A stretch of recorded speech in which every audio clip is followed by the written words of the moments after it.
bienvenidos a Opina Bogotá, el espacio de opinión, de debate, de entrevistas de fondo del canal Capital. Saludamos a nuestra audiencia en redes sociales, en señal abierta, en Bogotá, Cundinamarca, diferentes ciudades del país, fuera de Colombia, donde reportan sintonía. Ha pasado una jornada electoral, el nuevo Congreso de la República, en un día que estuvo marcado por varios hechos que esta noche vamos a analizar. Participaron más colombianos. Las fuerzas políticas en el Congreso, unas se mantuvieron, otras perdieron terreno. En el caso de Bogotá hubo cambios significativos, dos claros ganadores en las consultas interpartidistas, una elección marcada por la falta de tarjetones y muchas explicaciones de lado y lado para saber qué fue lo que ocurrió. En fin, una jornada bastante movida que vamos a analizar hoy con detalle con dos expertos, dos personas que saben mucho de este tema. Erika Fontalvo, muy buenas noches. Hola Jessy, ¿qué tal? Muy buenas noches para usted, para todos nuestros televidentes.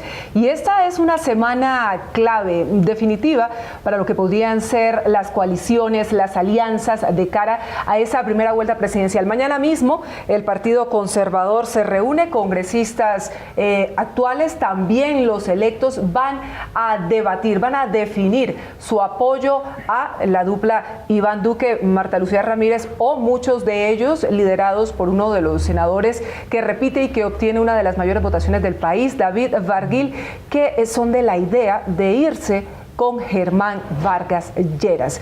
Entre tanto, Sergio Fajardo de Soja Margaritas, con muchas peticiones para que asuma unas coaliciones.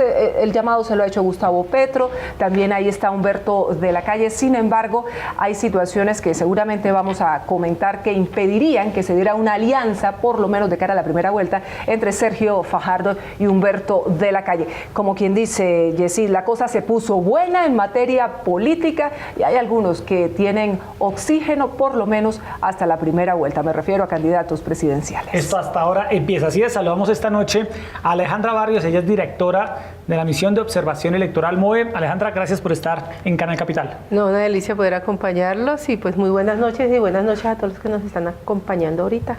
Y también nos acompaña esta noche Ariel Ávila, subdirector de la Fundación Paz y Reconciliación, reconocido investigador en temas de conflicto, en temas electorales. Ariel, bienvenido. Sí, Erika, muy buenas noches y buenas noches a todos los televidentes y muchas gracias por la invitación. Analiza sin corbata. Sin como corbata. Nos gusta, sí, mucho mejor. Dio noticia recientemente porque salió por primera vez en televisión con corbata. Bueno, muy bien. Alejandra. Eso fue lo que subió el rating, ¿no? Apenas lo vieron con corbata, se paró la transmisión de las elecciones y todo el mundo se preguntaba, ¿se la regalaron, la compró, se la prestaron? Confiese la verdad. O no es el mismo. No, la compré, la compré el día anterior. La compró el día anterior. Bueno, muy bien. Entremos en materia. Alejandra, ¿qué balance hace hoy usted de las garantías, de la transparencia, de las elecciones de este domingo, concretamente de la falta de tarjetones? ¿Qué balance hace usted ya 2 días después de las elecciones? Pues yo sí, nosotros hacemos un balance que va en 3 sentidos. El primero en lo de orden público. Y yo sí creo que se nos puede olvidar que el ELN cumplió con su palabra, no hubo ningún hecho que afectara el proceso electoral. En elecciones a Congreso de la República realmente eso no había pasado antes. Normalmente en elecciones a Congreso de la República estábamos contando hechos que afectaban los puestos de votación, tatucos, amenazas, etcétera. Fuimos a una jornada electoral muy tranquila. Se presentaron 2 hechos de orden público, pero que estaban más relacionados con protestas de grupos de ciudadanos, como en Francisco Pizarro, que estaban poniendo de presente el día de las elecciones frente al país que no tienen servicios públicos. Pero ese es un tema completamente diferente a lo que estamos teniendo en otro proceso electoral. El segundo nivel de análisis es las elecciones a Congreso, que en últimas esa era la gran fiesta, es decir, lo más importante eran las elecciones a Congreso y transcurrieron con normalidad. Dentro de lo que tiene que ver con la organización logística, la logística funcionó para las elecciones a Congreso de la República, pero lamentablemente el tema de compra de votos, de recursos en efectivo moviéndose el día de las elecciones sin ningún tipo de miramiento, es decir, en muchos municipios del país tenemos fotos, videos, información, que en la puerta de los puestos de votación entregándose, haciéndose la transacción del voto, entrega de bienes también, propaganda entre el puesto de votación, todos esos temas que nos permiten que logremos madurar como una democracia transparente que va avanzando.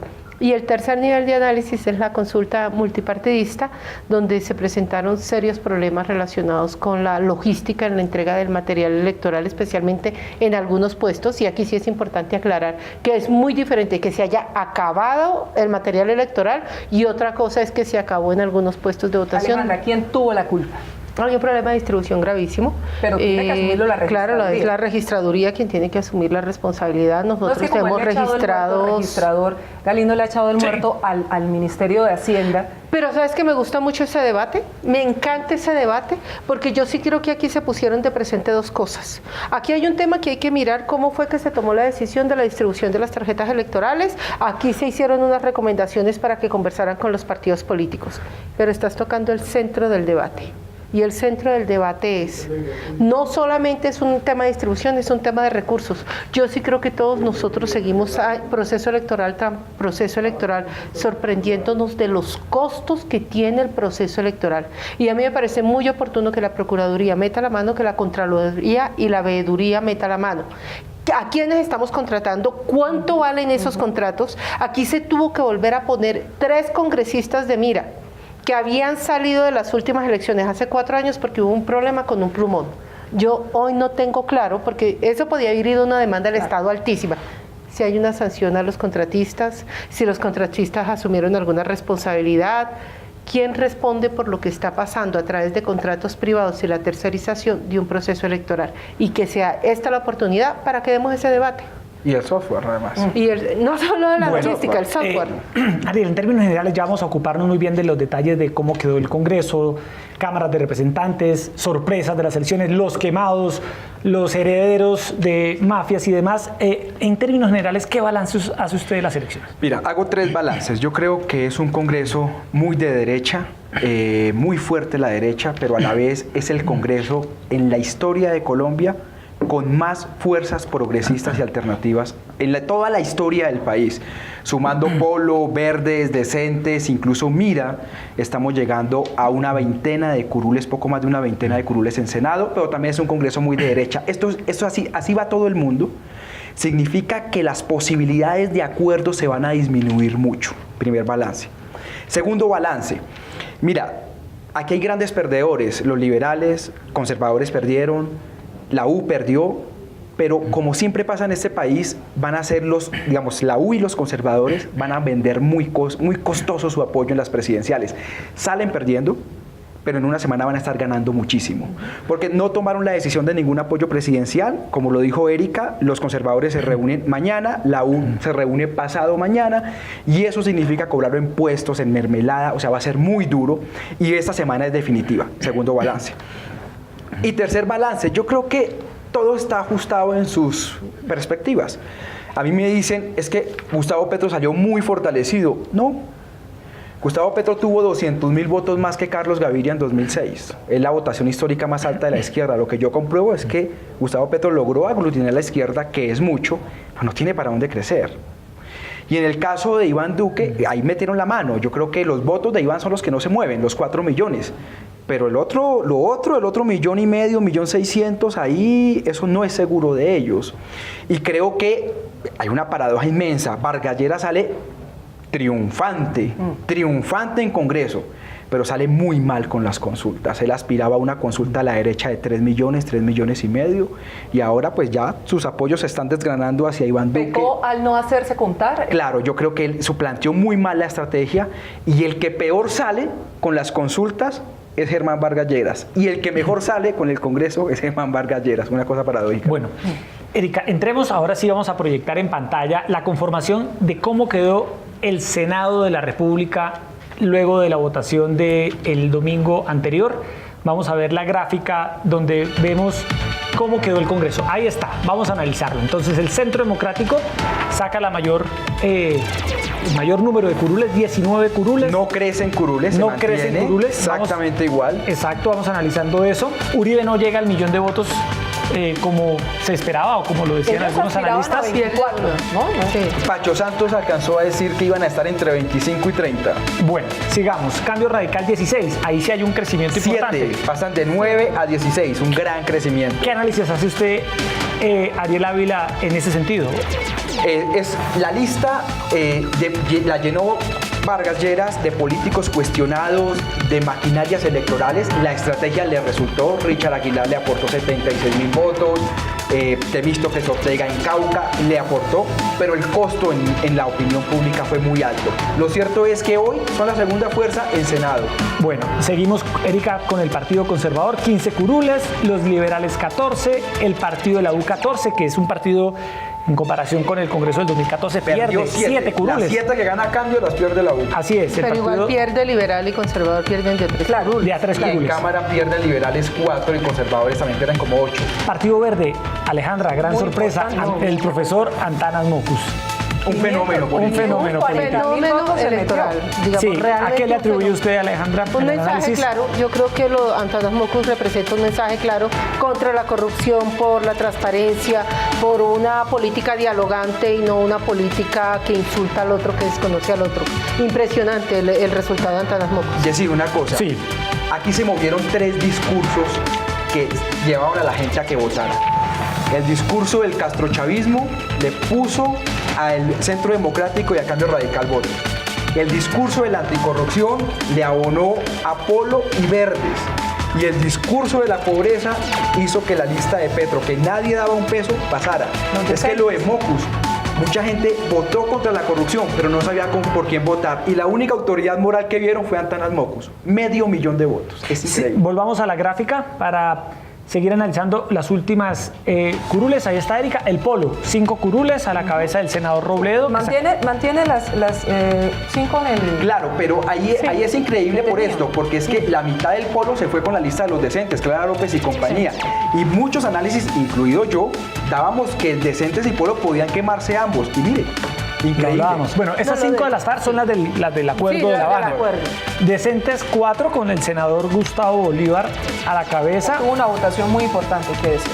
Mira 3 e Y en Indígena 2. Cámara de Bogotá. Bueno, el tema de las FARC, ni una sola curul para las FARC. Alejandra, ¿qué análisis hace usted? Es decir, ninguna sola curul ganada por voto popular. No, 52.000 votos, yo creo que era de esperar. Inclusive no se tenía por qué esperar una votación mucho más alta.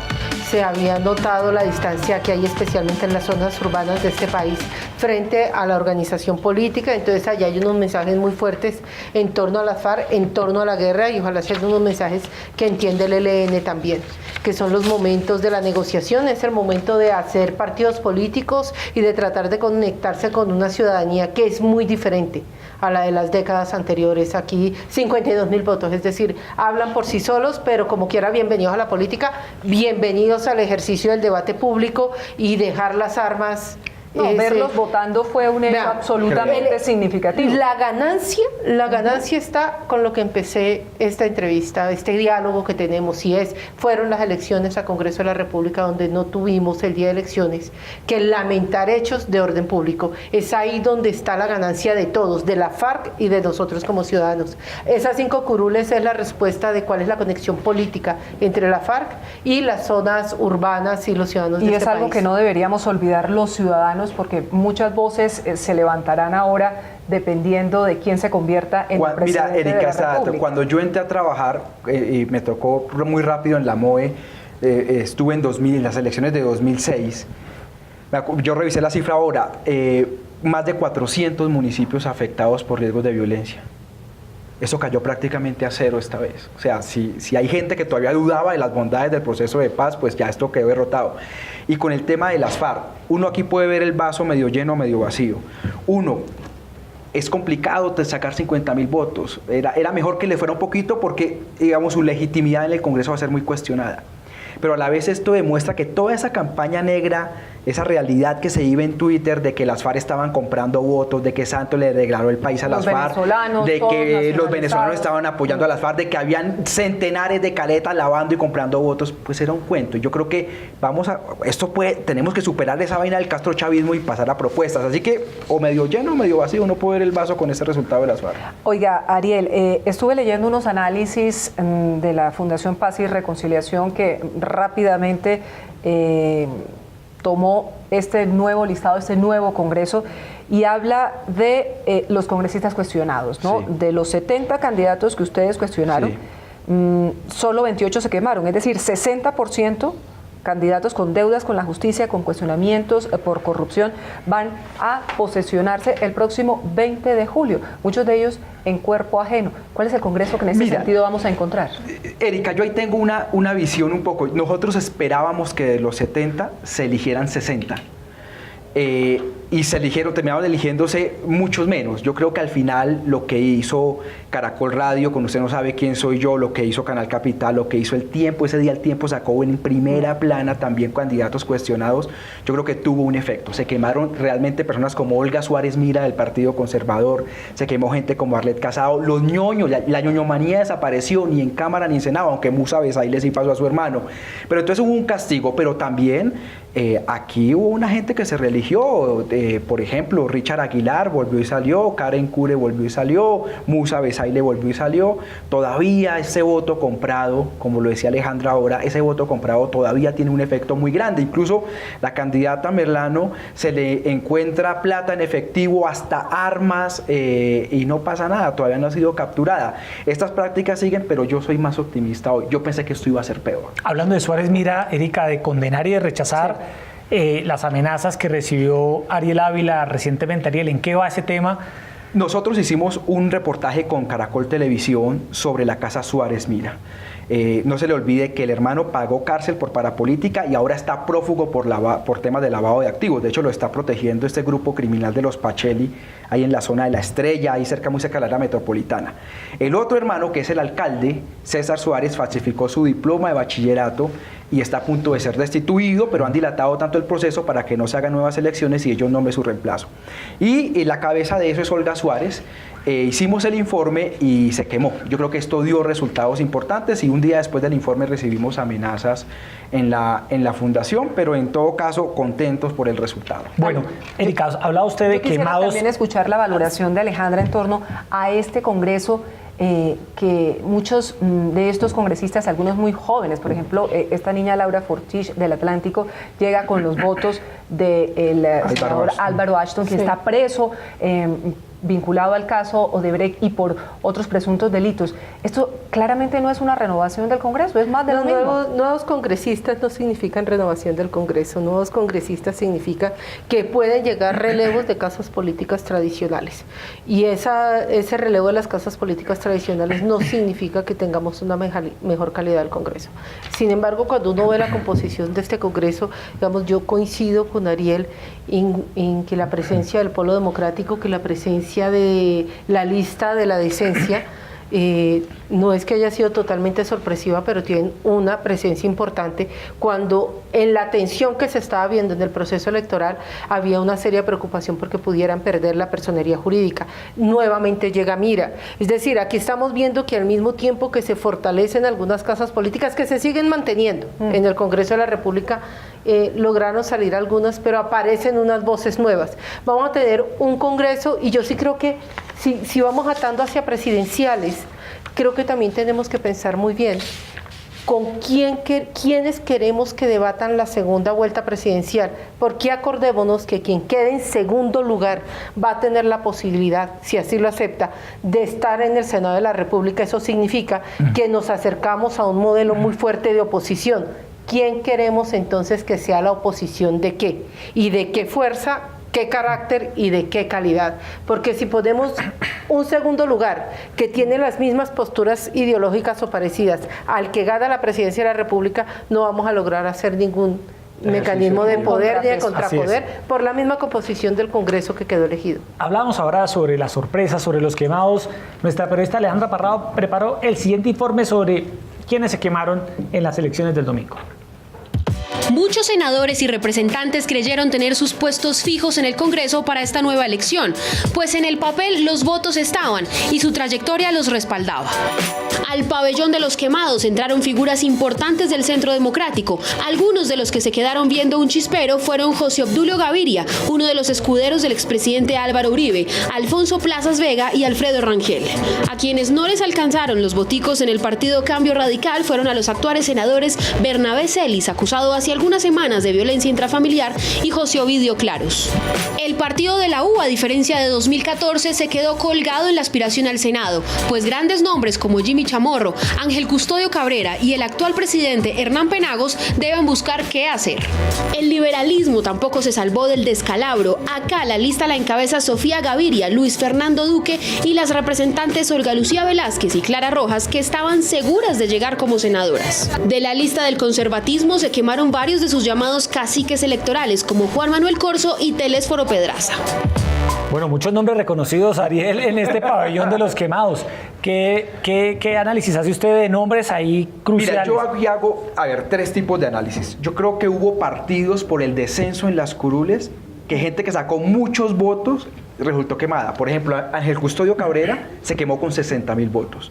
Olga Lucía Velázquez se quemó con 54.000 votos. Juliana Escalante, la heredera de Álvaro el Gordo García, se quemó en Cambio Radical con 51.000 votos. Entonces yo creo que ahí hubo un cálculo muy mal de ellos de distribución de votos y no alcanzaron a entrar por encima. Porque es que mire, Gloria Flores, la exsecretaria del gobierno de Bogotá, 13.568 votos, la cuarta curul de la lista el último de la los verdes, por todo el arrastre de Mocus, entró como con 20.000, que creo que es Jorge Eliezer Guevara. Sí, 20.700. Entonces, en algunos partidos, el cálculo de ellos estuvo muy mal y realmente es una gran cantidad de quemados. Se castigó mucho la corrupción.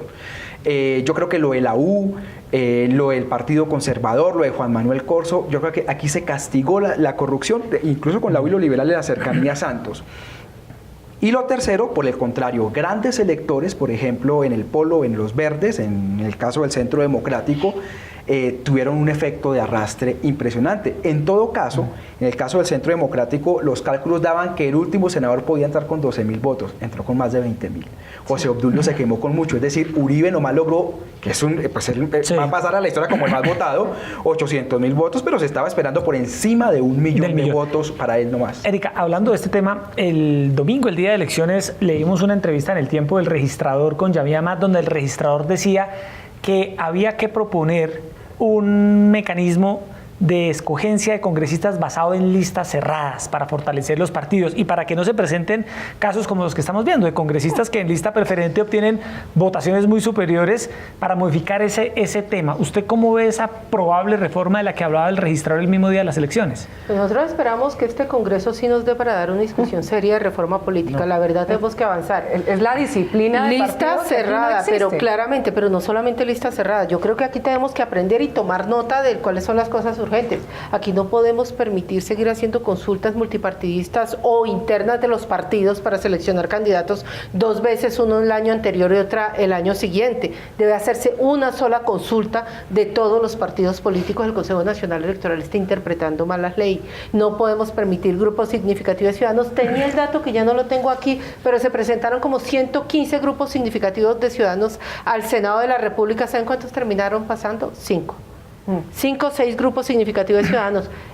Yo me pregunto dónde está la platica y dónde están los reportes de los otros grupos significativos de ciudadanos, porque fue un año recogiendo firmas y el ejercicio de la política también es un mecanismo de lavado de dinero. Hacer política permite lavar recursos, permite mover unas economías relacionadas con el poder político. Así que hay algunos temas que tenemos que empezar a afinar, no entregar las cuentas en tiempo real. En línea deberíamos saber hoy cuánto se gastaron cada uno de los congresistas que se quemó, pero además de los que quedaron elegidos. Tenemos una cantidad de tareas pendientes que el Congreso actual no fue capaz de abordar, pero que esperamos que el nuevo Congreso sea capaz de ponerle la cara y hacerle frente. Si no, también los van a terminar sacando de la política. Pero además, Ariel, es que también hay que entrar a modificar, y eso con la lista serviría enormemente, esas sábanas a las que se tienen que enfrentar los electores. Más de 1.100.000 votos. Yo hice el ejercicio y el tarjetón no cabía en el cubículo. Una persona mayor no cabía en el cubículo. No es capaz de leerlo, de entenderlo, de ver esa gran cantidad de fotografías, porque usted pide el cuadernillo para tratar de buscar a su candidato. Verdaderamente es un ejercicio muy difícil y muy complejo. Con el tema de las listas se resolvería. Aquí pasaron 2 cosas. Uno, hubo muy baja pedagogía de la registraduría para enseñar a manejar los tarjetones. Es que realmente uno que está metido en esto, el de cámara sobre todo, tenía un impacto visual impresionante. Y eso se muestra en los más de 1 millón de votos nulos, que es una cifra histórica que viene del nuevo sistema electoral. 1.100.000 Yo hubiera votos querido nulos. cualquier partido esa gran cantidad de votos. No, y eso, es zona rural, eso habría modificado Esa es la curul más votada, la de los votos nulos. Y claro, entonces pasó, no hubo mucha pedagogía en el caso de la registraduría. Y lo otro que pasa es que, digamos, por ejemplo, personas de la tercera edad no veían porque los cuadritos del número eran muy pequeños, no llevaban las gafas, digamos, fue muy traumático, sobre todo en las primeras mesas de la 1 a la 10 más o menos.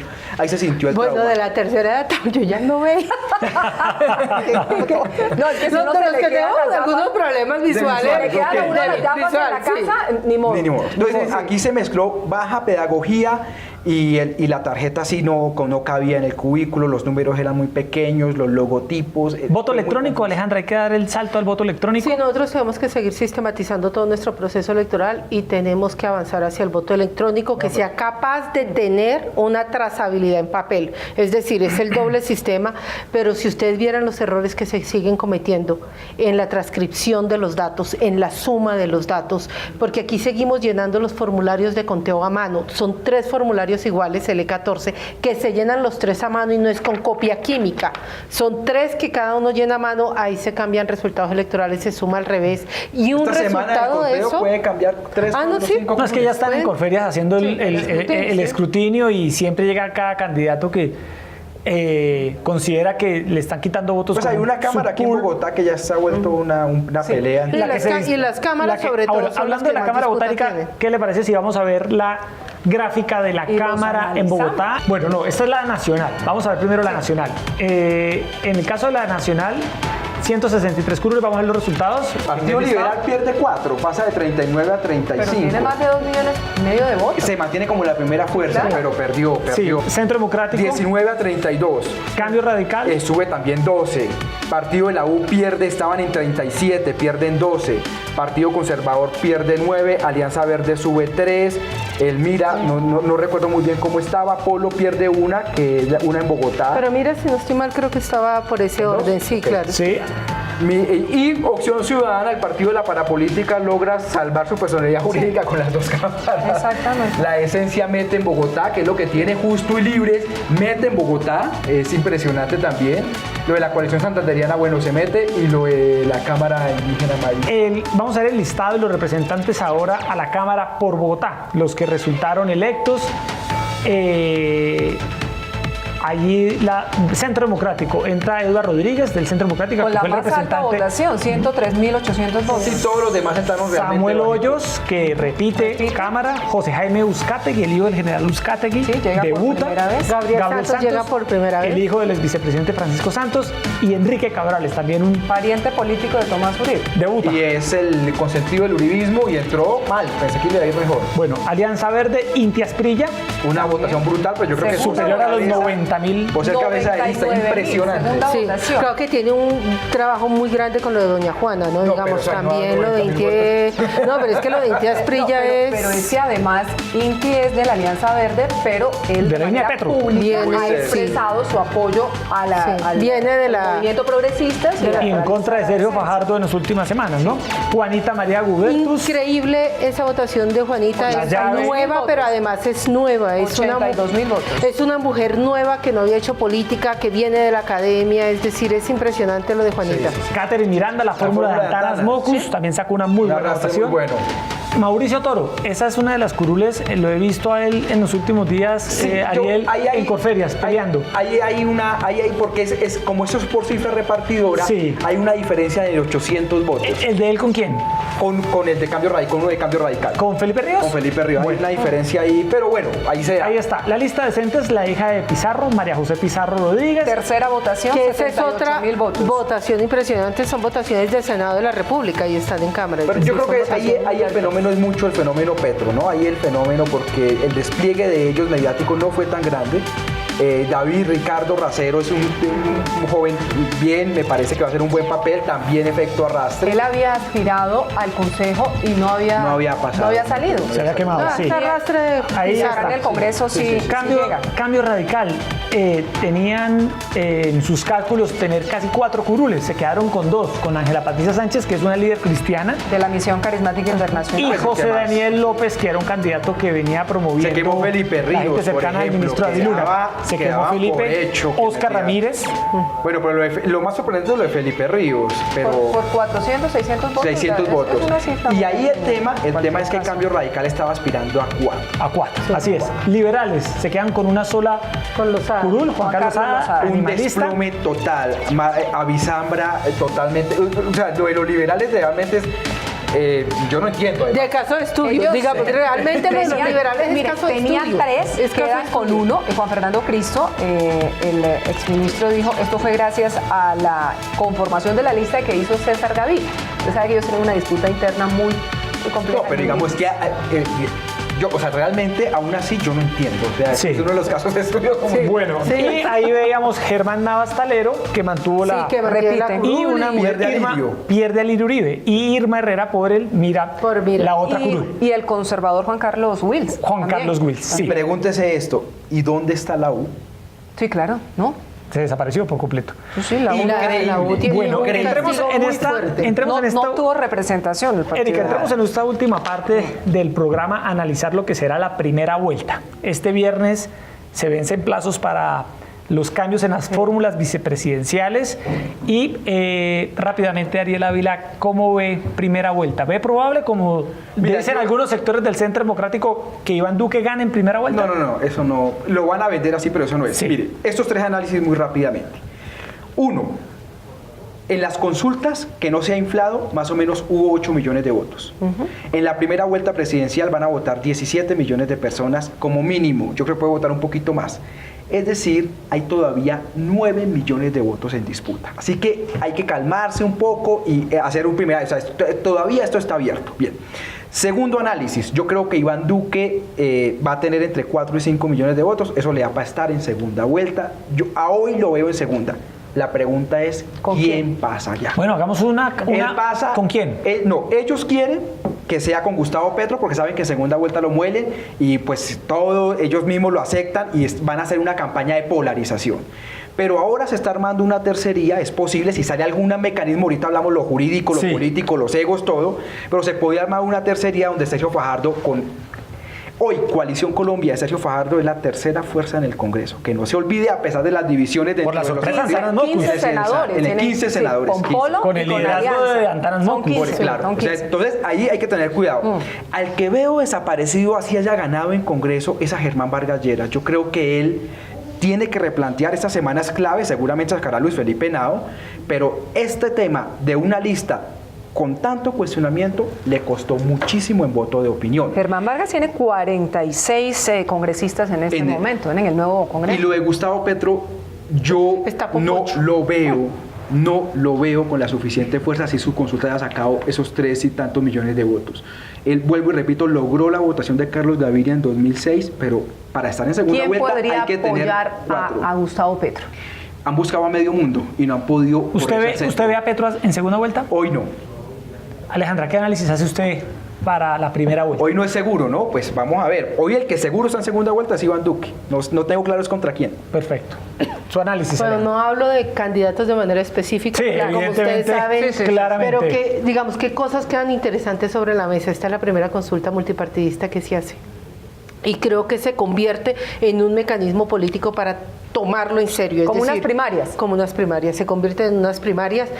Creo que todos quedamos sorprendidos con la participación de todos los ciudadanos. Es decir, el hecho de que se haya inclusive la crisis un poco de... Casi en 3 algunos millones de puestos personas más votación. participaron. No, pues es que es impresionante. Sí. Y mucho, vean, por primera vez rompimos un techito que teníamos del 45% de participación en el Congreso.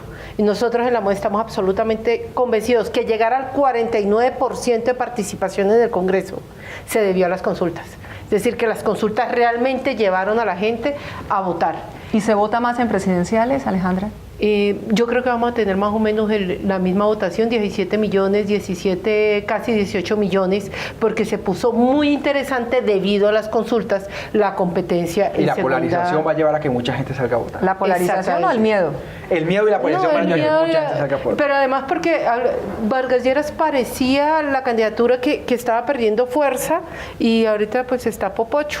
Está Popocho en el Congreso de la República y eso, sí, digamos, pero ahí juegan alianzas. Un candidato Popocho, pero desaparecido. Desaparecido, pero hay 2 millones de votos que tiene en Congreso de la República que saben cómo funcionan esos votos. Y una maquinaria fuerte, ¿no? Es que esa es la maquinaria. Desde la MOE para la registraduría de cara a la primera vuelta, a raíz de lo que se vivió el domingo.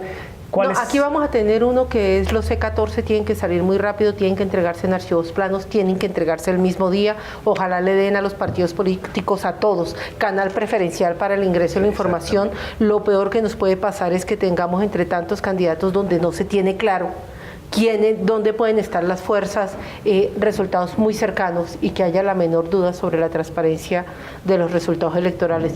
No nos enredemos con los testigos electorales. Yo siento honestamente que el Consejo Nacional Electoral le está poniendo más tinta de la que le debe tener a los miembros de los partidos que van a vigilar los votos, a contar los votos. Deberían bajarle la atención a lo de los testigos electorales y permitir que los partidos puedan vigilar y cuidar sus propios votos en el momento del cierre de las votaciones.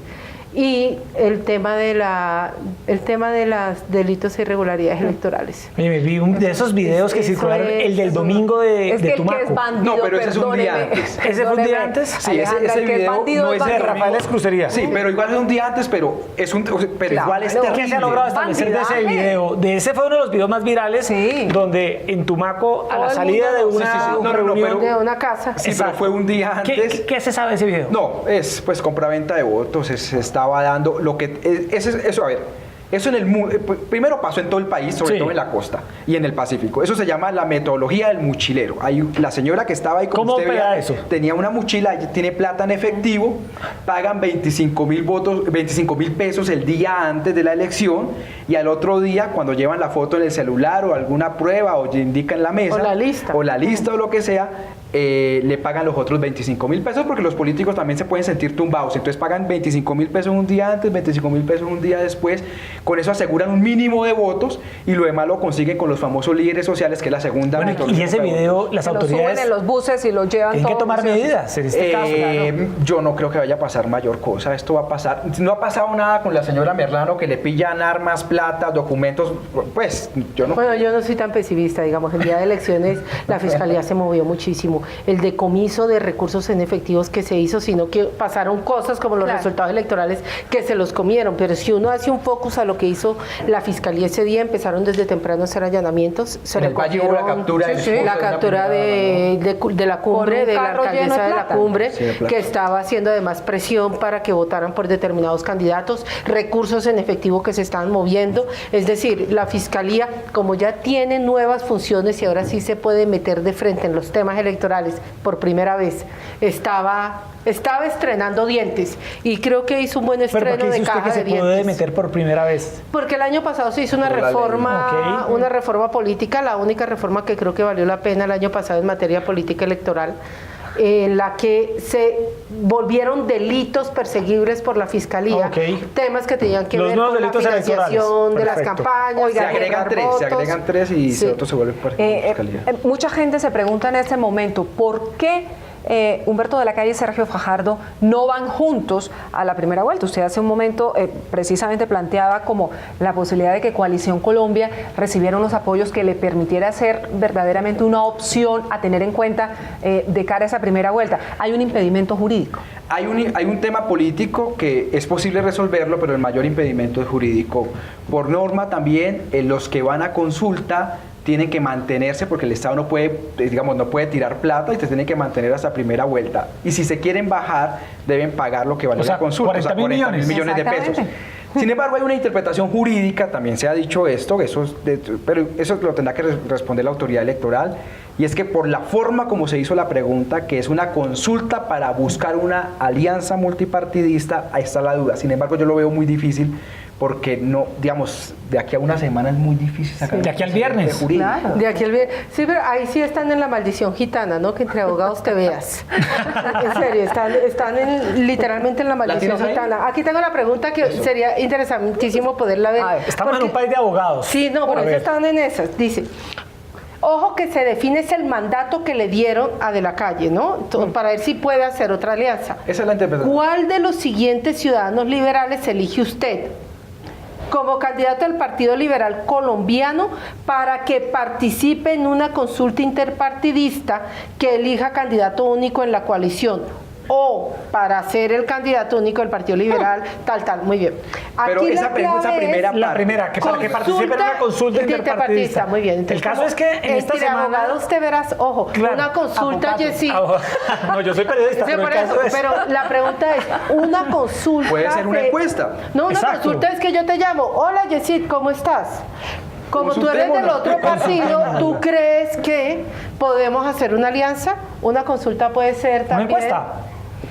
Una encuesta, puede ser una reunión de dirigentes políticos. Pero qué ¿Quién tiene la última ¿Qué voz en previsivo? esta No, la materia? autoridad electoral. El Consejo Nacional Electoral, Consejo pero Nacional. pues obviamente ustedes entenderán todo. Si aquí para saber cuál era la mitad de 100 nos demoramos pero- como un pero- mes pero, la Erika, definición de consulta.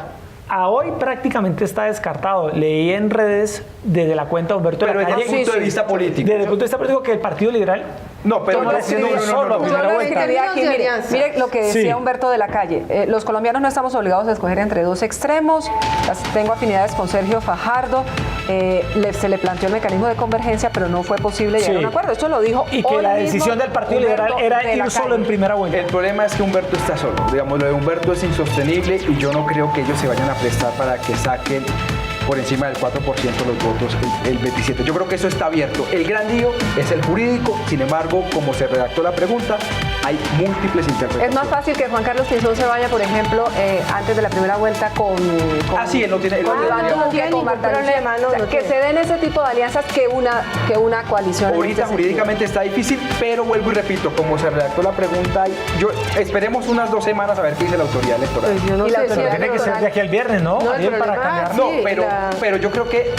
Para la fórmula vicepresidencial. Sí, yo no creo que Humberto o Fajardo, ninguno de los dos se baje a No, Fajardo vicepresidente. se ha no va a dicho bajar. que él no va a bajar a Claudia López y sería Yo creo que una el lectura acuerdo muy es compleja. programático y después pues Aclara. repartición de gobierno. A Claudia. Fajardo, a Claudia López y Humberto de la Calle a Clara López. Pero ahí entonces, ¿quién sería el candidato? Humberto de la Calle y el segundo ese es sería un tema Sergio político. que Fajardo. todo eso se tuvo que haber resuelto Lo tenía antes. que haber resuelto Eso antes. es muy Mucho complejo. antes. Y la autoridad electoral también, Alejandra, tiene que definir si nos vamos a una nueva elección para el movimiento Para el indígena. movimiento indígena. Porque ganó el voto en blanco. Pues mira, lo que dicen las reglas electorales, de acuerdo a lo que dicen las reglas electorales, es sí.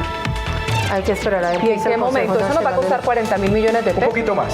Un poquito más, pero sí, yo creo que lo que el Consejo Nacional Electoral tiene también que mirar es que ojalá se haga esa nueva convocatoria pensando también en la consulta contra corrupción. Bueno. Si logramos juntar varias consultas, empezamos a amortiguar el costo de la democracia. Bueno, Maravilla. pues ahí está el análisis de Alejandra Barrios. Alejandra, gracias por estar con nosotros. Ustedes, Jessy, muchísimas Ariel, como gracias, siempre, un muchas placer. gracias por A estar con ustedes, nosotros y en aquí este siempre análisis. Erika, se nos acabó el Ariel tiempo. analiza sin corbata. Sí, Sin corbata, corbata, sí. esa ya para que nos hagamos. Bueno, muy bien, Erika, se nos acabó el tiempo. Qué tema tan apasionante. Así Jessy. es. Y la verdad es que ojalá los colombianos se interesen más en este asunto de la política, que no es menor. Estamos definiendo realmente el futuro del país. Yo no creo que para 4 años, para mucho más tiempo. Bueno, a todos ustedes muchas gracias por estar con nosotros. Mañana los esperamos nuevamente a las 8:30 p.m. Vamos a hacer un programa para analizar la calidad del aire en Medellín y en Bogotá. Tema que les interesa a todos ustedes. Buenas noches. Gracias.